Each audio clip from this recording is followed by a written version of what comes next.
Islam claims almost 2 billion people now. It's considered the fastest growing religion, not so much from proselytizing, but because Muslims tend to have a lot of children. And we tend to teach our children our religions. So we've got probably 1.7, 1.8 billion Muslims. It's almost, it's 1/5 of humanity. These are a lot of people who have some relationship with Islam. Christianity is the other religion that exceeds Muslims in numbers, and then Buddhism and Hinduism have very large numbers. Judaism is a much smaller religion, but very influential, especially on the Abrahamic faith. The three great proselytizing religions in human history are Buddhism, Christianity, and Islam. And part of the reason for that is they wanted to share their religion with other people. They believed that this was true, and they wanted to go out and take it. And also because in the case of Christianity and Islam, they were told to go. But the word in Arabic for telling people about your religion is traditionally called da'wah, which literally means an invitation. An invitation is only real if it's open to rejection. And this is why the Quran clearly states, فَمَنْ شَاءَ فَلْيُؤْمِنْ وَمَنْ شَاءَ فَلْيَكْفُرْ. Let whoever wants believe in this and whoever wants disbelieve in it. I mean, the Quran says there's consequences, but whether you believe in that or not is up to you. And so, La ikraha fid din is one of the great universal values of the Islamic tradition, that there's no coercion or compulsion in the religion. Duncan MacDonald, who was a great Islamic scholar, Duncan MacDonald said that the world will not be at peace until the three great militant and proselytizing religions come to some knowledge of one another: Buddhism, Christianity, and Islam. And there's great truth to that. Interfaith now is a security issue for states. It's become a security issue. The states that represent our peoples around the world have to be more interested in religion, because even though Time magazine declared God is dead about 55 years ago, God tends to ignore those declarations and come back again and again. These religions will not go away. We will only survive if we work together, helping one another. The Quran says, "Ta'awanu 'alal birri wa taqwa," to cooperate in righteousness and in piety, in dutiful piety, to cooperate. This verse was revealed about Muslims working with other people. It wasn't revealed about Muslims working with themselves. It was revealed to the Prophet about working with other peoples. So it's very strong. Now, one of the problems currently is that we have this crisis of Islam as this evil religion. And there are many people, unfortunately, in my country, in the West, in Europe, and increasingly in other parts of the world, like Burma, that are seeing Muslims as incompatible with their societies. Fortunately, the wisdom of this state here, Singapore, has rejected that narrative and has shown, I think, great wisdom that we can learn from as a people. But one of the things that I hear constantly is, why don't Muslims condemn these acts? And I can really assure you that since 9/11, that's about all I've been doing. And yet, people don't seem to be hearing the message, which led a professor, Dr. Todd Green, an associate professor at Iowa's Luther College, to write a book called Presumed Guilty: Why We Shouldn't Ask Muslims to Condemn Terrorism. In other words, Germans should not have to answer for Hitler. They're a different people than that time. The Christians should not have to answer for the Crusades. Catholics even should not have to answer for some of the crimes of some of their priests. And I feel like telling my Catholic friends, Catholicism is now being tainted with a heinous crime against children. That's not Catholicism. That's the acts of some people that have nothing to do with Catholicism, because they've broken every rule of Catholicism. And the same is true for us as Muslims. We reject entirely this idea that Islam has anything to do with terror. So I want to speak in broad strokes from a normative perspective. And what I mean is I'm not going to talk about descriptive Islam. I want to talk about Islam from a normative tradition that I'm a student of. My Sheikh Abdullah bin Bayya is a master of. He spent his life probably starting at about the age of 6 or 7 and now in his 80s of really completely committed to that tradition. So I want to look first at what is the central teaching of the Quran? And if we reduced it to a central teaching, one of the great scholars of Islam, Fakhruddin al-Razi, said all of Islam could be reduced to 2 words: devotion to the Creator and service to His creation. This is very similar to Rabbi Hillel, one of the great Jewish rabbis from 2,000 years ago, who said that all of the Torah is, love God, serve God, and serve the neighbor, take care of the neighbor. And everything else is commentary. That this is at the essence of our teachings, but often because of the nature of our teachings, there are problems. So I want to look at just what that means, the oneness of God, and then look at what is the essential message that human beings should take from that. And then something about tribulation and the nature of tribulation, and then something about Sharia, and then some of these values. If you investigate the Quran, what you'll find is the central teaching of the Quran is what some scholars outside of Islam have called radical monotheism. The idea that God is radically one. Obviously, Muslims differ with Christianity in that Christians believe in one God, but they have a triune conception of that God. And Judaism obviously believes in one God. So these 3 Abrahamic faiths share the idea of one God with some different conceptions of how that manifests. But the Arabic word for that is tawheed, which linguistically means to make one. So the person who does this is called muwahhid, the one who makes one. In other words, making God one. And one of in logic studies 3 aspects of our intellects. The first aspect is what they call simple apprehension. And then the second is about judgment. And the third is about reasoning, how you get from something you don't know from things you know. And this is what traditional logic studied. But that first act of the mind, which is called conception, is based on the idea that our minds are constantly making one.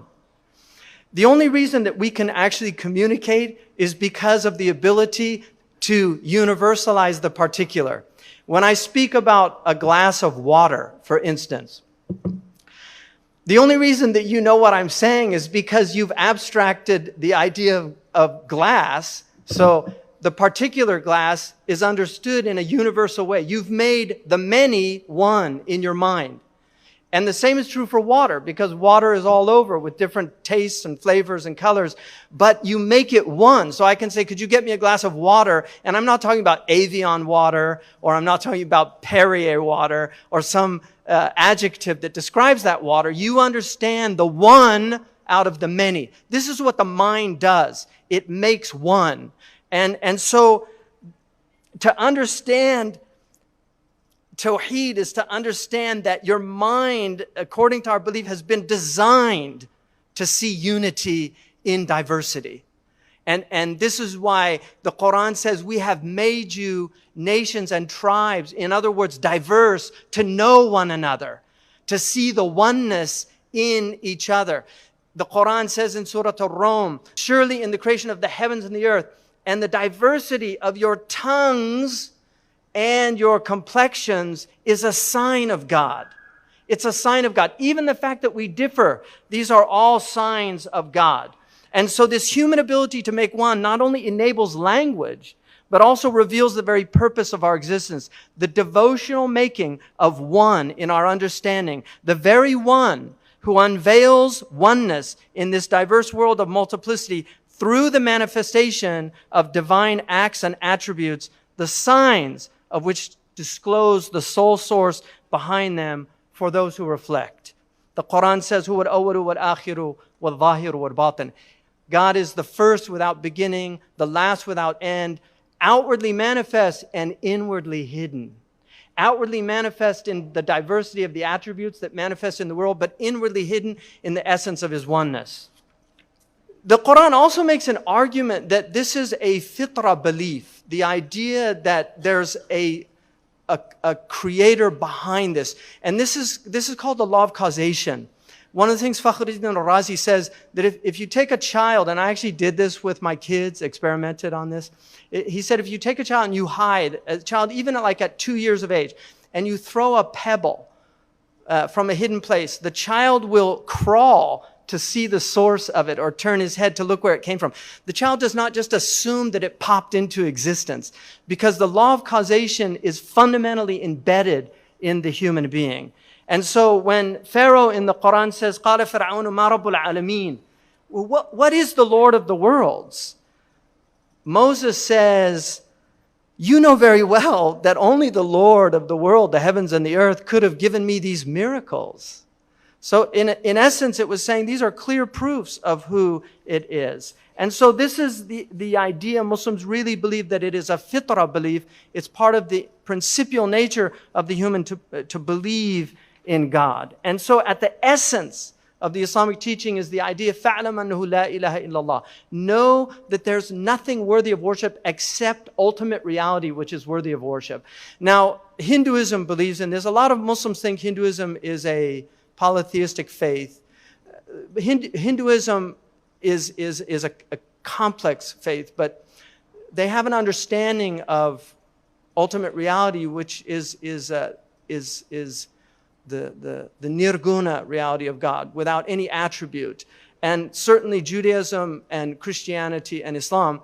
Buddhism has a belief in an ultimate reality and also has an object of devotion. So they do have devotional, even though the Buddha did not articulate it in the Abrahamic articulation. So I will just say one thing, that to understand God, the most important verse in the Quran is 42:11, لَيْسَ كَمِثْلِهِ شَيْءٌ وَهُوَ السَّمِيعُ الْبَصِيرُ, that there is nothing like God. And yet, God is all hearing, all seeing.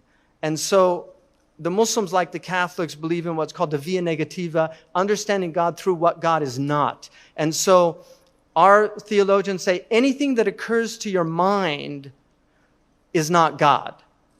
And so we don't accept any conception of God, not a male, a female, not androgynous, no conception of God. God is beyond our comprehension. And the Quran literally says that you can never comprehend God, but God comprehends you. And so that's very important. The second aspect, and I took this from Muhammad Amin al-Shinqiti, who said that one of the most important messages in the Quran is the idea that God is watching us. And one of the interesting things about modern society is now that we have this surveillance state. It's very interesting because we're not surveilling ourselves. If human beings actually surveilled themselves, we would have no need for states to be watching what we're doing, right? They wouldn't have that fear if we were actually living in accordance with virtuous life. And so the state then uses this as an excuse to extend power. But the important thing is, and in our tradition, is that we should be watching ourselves. And this comes from the idea that God has the ultimate surveillance state. So we actually believe that everything that we're doing is being recorded, not by the NSA in the United States, by the angels. And that we actually have a tradition, it's called al-ard, where you will see the film of your life on the day of judgment. And so you have to watch. But just to give you some help on this, you can buy an app called Sony Pro Cut. So when you make a film, you can actually edit out parts. That's called repentance. So you can actually have your own director's edition of your film by just asking forgiveness and having that edited out. So, but unfortunately, some people are going to have real horror films. on the day of judgment, and God help us. But anyway, he argues that, if one of the hypocrisies of our species, and I am completely guilty of this, and I admit this, is that when we're driving and breaking the law, and I know they don't do that in Singapore, but in America we do. When we're driving and there's nobody around, I'll go faster than I should because the sign says 65 and I'm at like maybe 80, all right, sometimes 90 if I'm late. But the minute you see a police officer, you just slow down. Now, in religious terms, that's called hypocrisy, right? And I actually have a friend who once saw all these cars slowing down, and he just kept right on. He flew way past the cop. The cop pulled him over and said, "Why did you do that?" He said, "I just didn't want to be a hypocrite." So God is watching us. This is our belief, and this should regulate your behavior, hopefully. Unfortunately, it doesn't do it for a lot of people. We're a weak species, and that's why repentance is so important. And one of the things that's fascinating about humans is we have a need for repentance. We have a need, if we're healthy. I mean, there's sociopathic people that don't seem to have any need for this. But if we're healthy, we have a need and a desire to make amends. If we hurt somebody's feelings. I said something the other night that I went back and I thought, I shouldn't have said that. He might have taken that wrong. And I sent a text and I just said, could you excuse me? I didn't mean that. I hope you didn't take that wrong. It was because I didn't want to hurt that person or make him think that I was belittling him in any way. And so this is something that human beings have and should be cultivated in our children as young people. I mean, once my oldest son once came to me. He was probably about 10 years old, and he was crying. And I said, "What is it?" And he said, "I did something really bad." I said, "What?" He said, "I went on the computer without your permission," because we had a rule in the house. And I didn't scold him. What I said was, that feeling that you have, never let go of that. Never lose that feeling, because that's your conscience speaking to you. When you do something right, your conscience will tell you that that's wrong or right. And so follow that, because our Prophet said that sinfulness is what troubles the heart. It troubles the heart. And so that's a very important aspect of life on earth. So this idea of understanding that God is there is called ihsan. The Prophet ﷺ said, it's to worship God as if you see God, and if you don't, you know at least that God sees you. And that's at the essence of our tradition of really understanding. Now, the second, I want to talk about another aspect of Islam. One of the universal truths that Islam teaches is a truth that Buddhists also have. The idea that the world is tribulation. This is a difficult place. It's amazing that we're as sane as we are, given the real hardships of life on earth. Could you imagine being in a place right now like Syria or Libya or these places? These are great tribulations that fall on people. And may your country be protected from any of these tribulations, from civil strife and all these things. But they do happen. We also have personal problems, illnesses. One of the things that the Quran says is that God created the heavens and the earth لِيَبْلُوَكُمْ أَيُّكُمْ أَحْسَنُ عَمَلًا. He created you to try you. The tribulation is part of the purpose of life on earth. That suffering is part of life on earth. Mental anguish, all of these things. Why? According to our tradition, because this is where we grow from. We grow through struggle. We grow through resistance. If you want to build muscles, you have to have resistance. If you want to build your soul, you have to have resistance. The body needs resistance. In fact, if you're in gravity where you're weightless, you will lose all your tone eventually because there's no resistance. If you're weightless spiritually, if there's no resistance, your soul will atrophy. And so this is really an important aspect. The Quran, again, الَّذِي خَلَقَ الْمَوْتَ وَالْحَيَاةَ لِيَبْلُوَكُمْ أَيُّكُمْ أَحْسَنُ عَمَلًا. He created death and life to test you, to see which of you is the most beautiful in behavior and action. One of the most important verses in the Quran, I think, is the Quran says, وَلَنَبْلُوَنَّكُمْ بِشَيْءٍ مِّنَ الْخَوْفِ وَالْجُوعِ. We will try you or test you with something of fear and hunger and loss of wealth and property and loss of life and loss of fruits. وَبَشِّرَ الصَّابِرِينَ. So give good tidings, glad tidings to people who bear those burdens. And this is it's a stoic view of life. But one of the things that's happening in my country is everybody has become so hypersensitive. And this life is difficult.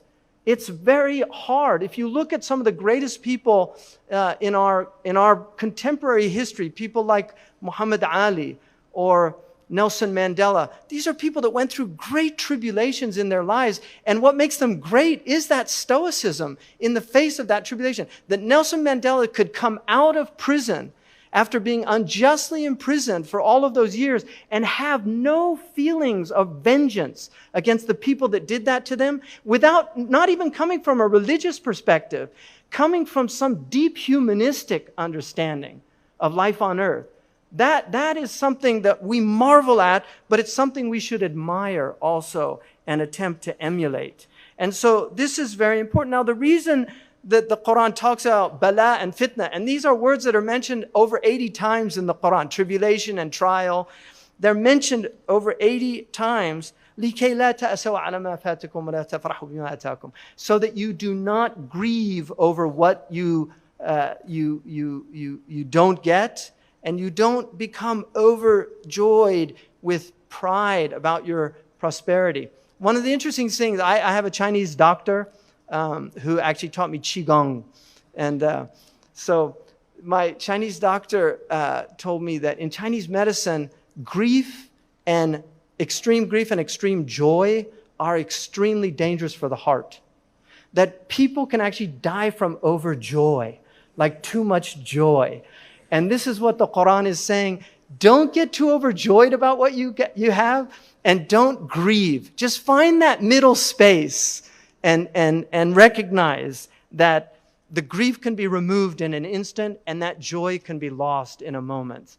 I mean, this is one of the aspects of life. Another thing that the Quran reminds us of is not to see prosperity as God's blessing to you over other people. This is one of the things, I mean, we had a politician in my country who called certain countries, he just used a really scatological bad term. I won't repeat it because our Prophet said don't use obscenities. But one of the things that's really tragic about that, there's a great film from the 1960s where there's a leprechaun and there's a man, there's a racist man. And they bury his pot of gold, so there's 3 wishes to it. And the racist is talking about black people, and the person's over the pot of gold and says, I wish you were black. And the guy turns black. And suddenly he has to live as a black man.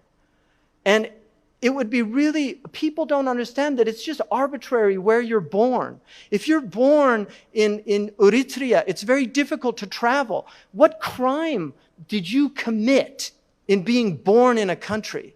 And if you're born into great privilege, that is a responsibility.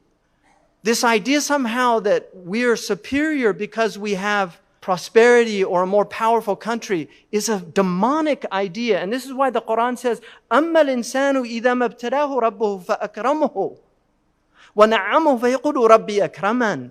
If man says, should his Lord honor him and bestow much blessings on him, my Lord has honored me. وَأَمَّا إِذَا مَا ابْتَلَاهُ فَقَدَرَ عَلَيْهِ رِزْقَهُ فَيَقُولُ رَبِّي أَهَانَنِي. And yet, if he tries him through constriction and privation, he says, my Lord has humiliated me. This is a false understanding. It's a false understanding. Poverty is a tribulation, but wealth is a tribulation. The Quran says both are tribulations. That God tries you with goodness and with difficulty. He tries you with great wealth. He tries you with great poverty.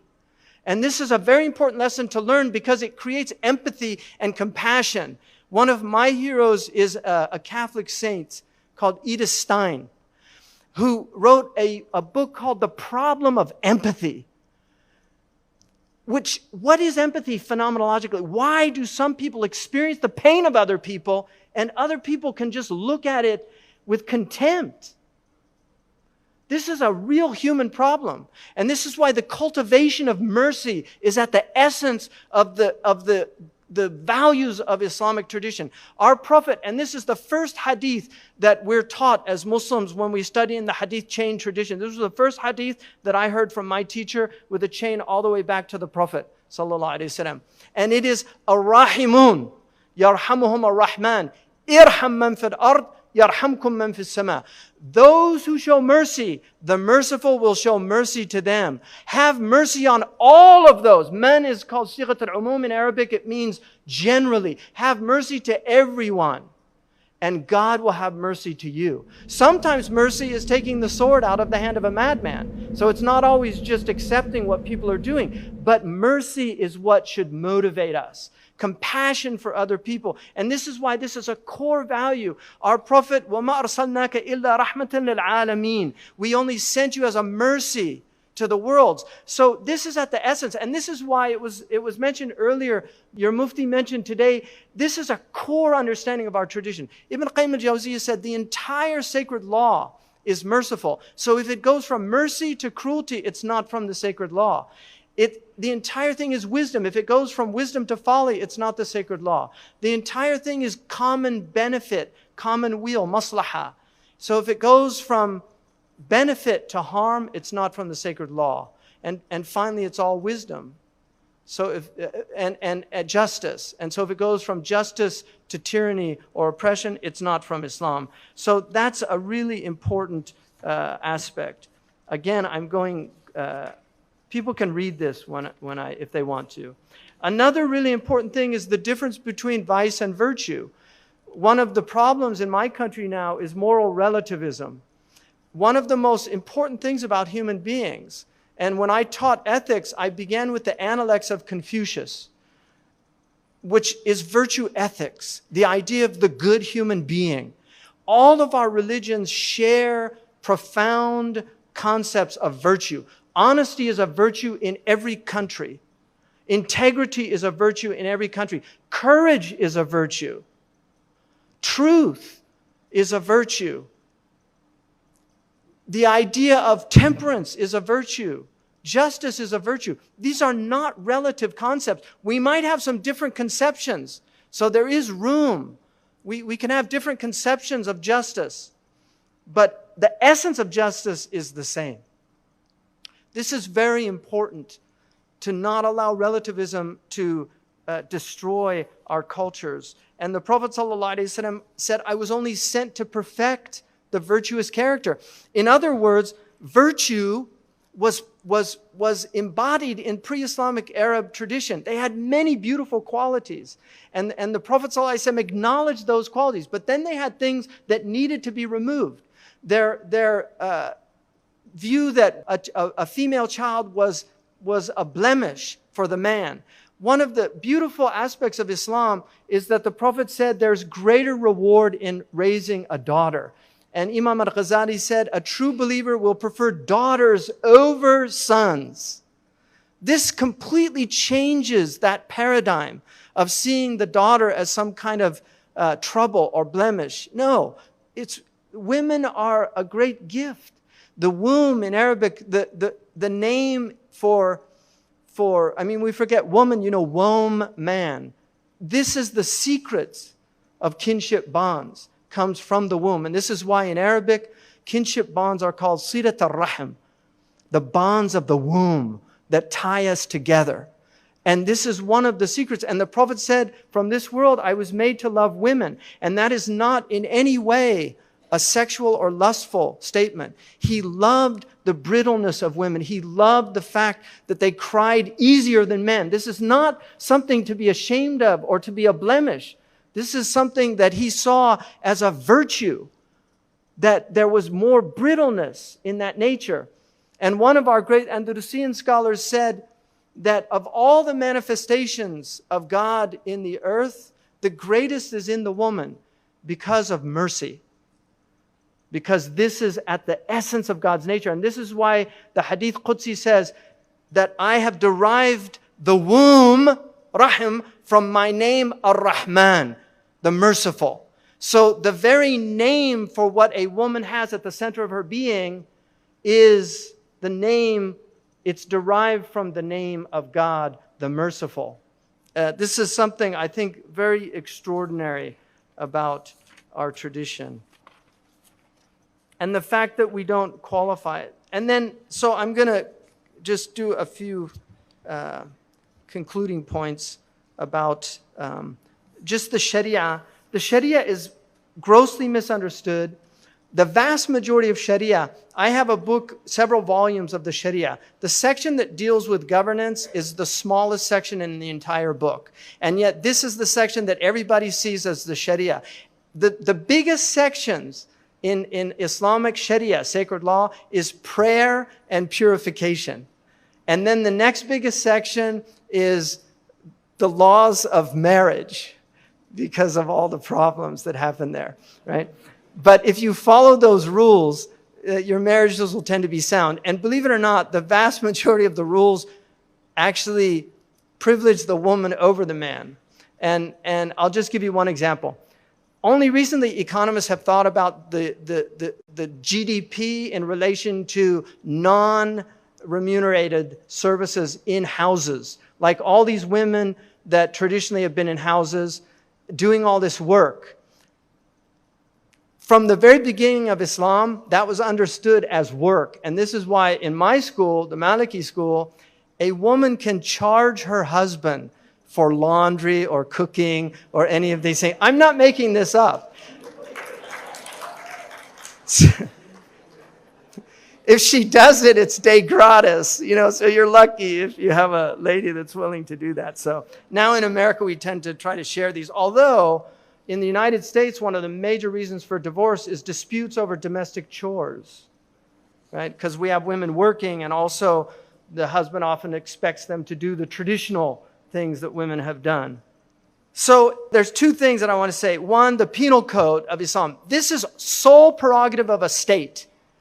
And they can apply them or not apply them based on their judgment, whether the context is applicable or not. So that's very, very important. And so one of the most important things then is the idea of jihad. Sheikh Abdullah bin Bayyah says that in the early period of Islam, there was a debate about whether there was a preemptive type of jihad, an offensive jihad. He said, in the modern context, anybody that does not see the resolution of this debate and the prohibition of any type of offensive jihad is insane. And he also argues that jihad, in essence, in modern parlance, would simply be termed national defense. Just in terms of the military understanding of jihad, because there are also non-military understandings. But that is the sole prerogative of a state. Individual actors cannot do that. It's absolutely prohibited. And so these terrorist organizations that make these claims are making false claims. So a really important aspect, and this is something, is blasphemy laws. The Quran is very clear, La ikraha fid din. There's no coercion in religion. We're living in a time, in pre-modern world, most of our religions had blasphemy laws. Christianity certainly did. That last person executed in England was in the late 18th century. The modern world, the purpose of blasphemy laws was to protect religion. In our current environment, implementing blasphemy laws has the opposite effect. It alienates people from religion. So you lose the spirit of the law itself if you don't understand the context of what you're living. So that's very important. And the Quran, Tahir ibn Ashur says that we should see that verse as there's no coercion in the religion, as abrogating any other verses that would indicate otherwise, because it was a very late verse. Another thing that Quran prohibits, and this is very important for the Muslims here, the Quran prohibits making fun, mocking, or attacking, or cursing, or denigrating the beliefs of other people, even people that worship idols. The Quran is very clear in 6108, وَلَا تَسُبُّوا الَّذِينَ يَدْعُونَ مِن دُونِ اللَّهِ. Do not curse the idols that they're calling on beside God. فَيَسُبُّ اللَّهَ عَدْوًا بِغَيْرِ عِلْمٍ. So this is really important, that the Prophet ﷺ did not attack other people's faith. And his religion is a religion that acknowledges the right of other people to follow what they believe. In terms of social engagement, the Quran makes it very clear, by an act of mercy from God, you were gentle in your dealings with other people. And had you been harsh and hard-hearted, they would have fled from you. And so kindness is one of the most important values of our religion. It's just the act of kindness, of treating other people with kindness. And the loss of that is something terrible in a society when people begin to act puffed up. The Quran also commands us to obey the states we live in, irrespective of whether they're Muslim states or states that are secular or follow other traditions. The Quran says, يَا أَيُّهَا الَّذِينَ آمَنُوا أَطِيعُوا اللَّهَ وَأَطِيعُوا الرَّسُولَ وَأُولِي الْأَمْرِ مِنْكُمْ. It clearly states, follow God, follow the Prophet, and then those who are put over you. It doesn't designate them as Muslim or non-Muslim. And the traditional understanding might have been that that means the Muslim ruler. But by consensus of our scholars, if you go into a state and you have to obey the laws, and this is something, the Mufti, all of us, this is what we learned. So you cannot go into a state and break the laws of the state. It's extremely important. Taking care of family, this is another one of the universals of Islam, taking care of families. Also, one of the most important things in Islam is how do we engage with other people in terms of who actually aggress upon us. If you're a government, you can behave in a certain way because coercive power is the sole prerogative of a government. So they can use, what do you do as an individual? According to the Quran, you can defend yourself if somebody's trying to kill you. But the Quran actually tells you constantly to turn the other cheek. This is a teaching that the Christians know very well. If the Quran says, if somebody wrongs you, repay him with a good deed, with a right, and you will find that he'll become like a close friend. Not everybody, but most people will respond that way. And so this is very important. The Quran also says, avoid suspicion. Think the best of people. I was with somebody last night and saw a situation that looked very dodgy to me. And I said, and he said, have a good opinion. And he was right. So it's good to have a good opinion of people. I'll give you one example. I know an imam who once had an emergency and they went into a bar to make a phone call because it's the only open place. And he came out of the bar and there was a Muslim there that saw him. And he's like looking at the bar and looking at the imam. And he said, Astaghfirullah. He said, no, I had to make a phone call. So that's an example of having a good opinion of people. So again, the Quran also says that God does not prohibit you from showing righteousness and kindness to those who don't fight you or remove you from your homes. If people aren't opposing you or fighting you, treat them with dignity.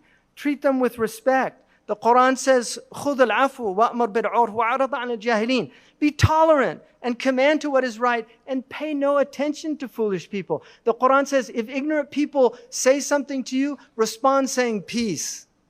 Just say peace. There's ignorant people out there. One of the things that I was once listening to a preacher in the United States, and he said he was driving down the road and somebody cut him off. And he started getting really angry. And his wife said to him, don't let that man steal your mental state from you.